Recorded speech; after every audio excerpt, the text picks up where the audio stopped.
ಕನ್ನಡ ಚಿತ್ರರಂಗದ ಮೋಹಕ ತಾರೆ ಹಿಂದೆ ಪ್ರಖ್ಯಾತವಾಗಿರುವ ರಮ್ಯಾ ಅನೇಕ ಪಡ್ಡೆ ಹುಡುಗರ ಮನಗೆದ್ದ ಪೋರಿ. ಅವರ ಗ್ಲಾಮರ್ ಹಾಗೂ ನಟನೆಯಿಂದ ಎಲ್ಲರ ಮನಸೆಳೆದಿದ್ದ ರಮ್ಯಾ ಅವರು ಕೆಲಕಾಲ ನಟನೆಯಿಂದ ದೂರ ಉಳಿದಿದ್ರು. 2023ರಲ್ಲಿ ತೆರೆ ಕಂಡ ಹಾಸ್ಟೆಲ್ ಹುಡುಗರು ಬೇಕಾಗಿದ್ದಾರೆ ಚಿತ್ರದಲ್ಲಿ ಗೆಸ್ಟ್ ರೋಲ್ನ ಮೂಲಕ ಮತ್ತೆ ಬೆಳ್ಳಿ ಪರದೆಯತ್ತ ಮುಖ ಮಾಡಿದ್ರು.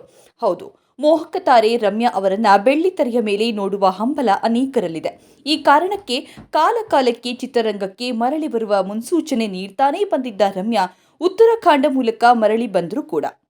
ಆದರೆ ಡಾಲಿ ಧನಂಜಯ್ ನಾಯಕನಾಗಿ ಅಭಿನಯಿಸುತ್ತಿರುವ ಉತ್ತರಾಖಂಡದ ಕಥೆ ಎಲ್ಲಿಗೆ ಬಂದಿದೆ ಎಂಬ ಪ್ರಶ್ನೆಗೆ ಉತ್ತರ ಸದ್ಯಕ್ಕೆ ಇನ್ನೂ ನಿಗೂಢ.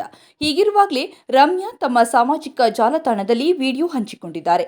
ಅಭಿಮಾನಿಗಳ ಹೃದಯಕ್ಕೆ ಕನ್ನ ಹಾಕಿದ್ದಾರೆ. ತಮ್ಮ ಸಾಮಾಜಿಕ ಜಾಲತಾಣದಲ್ಲಿ ರಮ್ಯಾ ವರ್ಕೌಟ್ ಮಾಡ್ತಿರುವ ಚಿತ್ರವನ್ನ ಹಂಚಿಕೊಂಡಿದ್ದಾರೆ.